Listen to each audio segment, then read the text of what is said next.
and oftentimes becomes very political with a lot of bottlenecks. But one important thing we can say today is we have broken the status quo, in the sense that we have taken the right step towards an effectual change. I believe that perpetrators of violence against women use violence to communicate their anger, their displeasure, or their dissatisfaction about a situation. However, today, I want to let you know that violence against women is not a justifiable or acceptable means of communication. Violence against women rob women of their dignity, their pride, their feelings of self-worth, their civil liberties, and their human rights. And one thing we are all entitled to as human beings is a feeling of self-worth. So today, I urge you to say no to violence against women.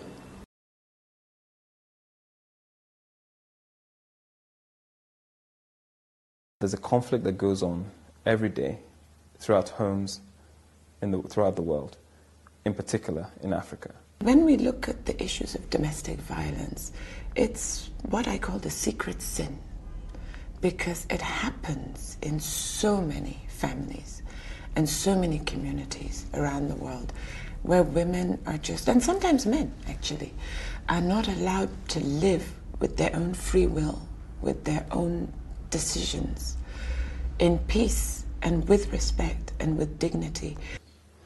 Well, in Nigeria, the statistics are quite horrendous. For example, over 50% of women are routinely abused by their husband.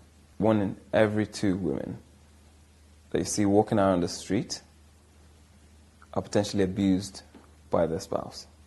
Just to dare to disagree with what the man says, it becomes like it's a challenge in the home. The woman is challenging the man, and then tempers free, and then you snap, and then there's a slap, and they say, I'm sorry, and then, okay, perhaps it's a mistake, you know, he won't do it again, and then he does it again, and then he does it again, and then he does it again. Violence graduates. I got to learn that it starts with the first shout, slaps, and then it goes bigger. At first, it started with few slaps. He would apologize and say, oh, he was just upset and all. He would buy gifts. He would try to make up for what he's done. But then it would continue again. So it got to the level, it got to broken bottles, him holding on to my neck, wanting to strangle me. We face certain issues that are universal. Very often, the first instance of domestic violence occurs when a woman is pregnant. We don't know why this is so, but we do have a message that at 5 months, the baby started kicking, and at 5 months, the father started kicking too. He just saw me on the bed. He stamped me with his feet first that I should get up, that he has been begging me to abort this pregnancy, and I refused. That today, that he wants me to abort this pregnancy and go back to my father's house, that he's not ready for children. That, that now that I'm married to him, that I want to hook him because of pregnancy, because he's a celebrity and stuff like that. I told him no. He started beating me, punching me. Then there was a wardrobe in our room. Then I opened it, I put my tummy. So he was punching me at my back. And the pains were too much. Then I collected it. He put chunk of folic acid, the red, this thing, on his hand. I should swallow it and abort the pregnancy. Then the pains were too much. I said, okay, you should give it to me. When he gave it to me, I said, okay, let me get water. Then thank God the door was open, because we used just one way to go out of the house, through the living room. Then I ran outside. I had 2 miscarriages during the process of this beating and beating. It continued not until my daughter was 4 years old that he now beats me on the streets. That was the end. I now told my mom that, Mommy, I have to leave. And he was actually threatening my mom that you have to take her away because I will kill her, this, that. So my mom now took me. I was there, I was with my parents. Then I was still in school. So I was with my parents for close to a year.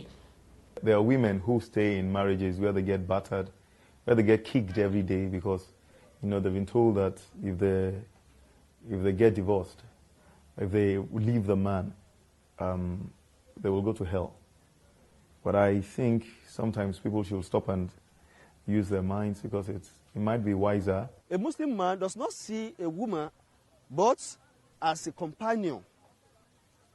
That without him remains incomplete. So he must, it is a must. He must be ready to protect and maintain that woman. Violence brings more terror.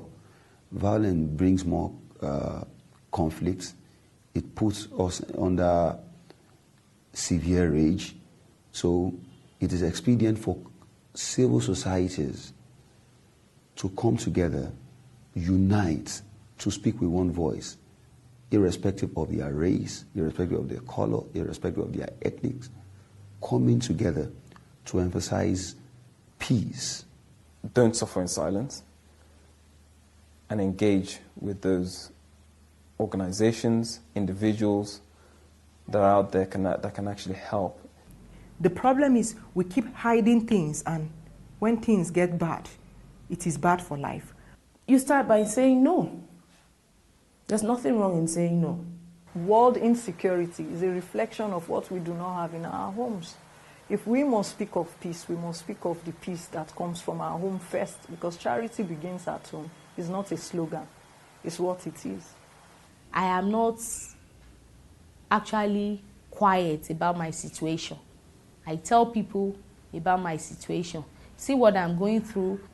But when I met the right people, they now said it's not all about enduring, keeping silent, and yet one will just die like that. And there's nothing wrong or something to be ashamed of if you start your life all over again. If your happiness is what matters and you need happiness to thrive and succeed, then why not? I hope that on the 21st of September 2012, I hope I will be alive. I hope I will be in good health. And I hope that I will be able to retain the empowerment that I have to work on myself and the people closest to me, and then the people further away from me, and my global networks, to be able to make sure that what I'm doing that day, I'm speaking out for peace, for tolerance, for complete eradication. I'm not one who does things by halves, so I'm not going to be looking for a reduction of this or a reduction of that.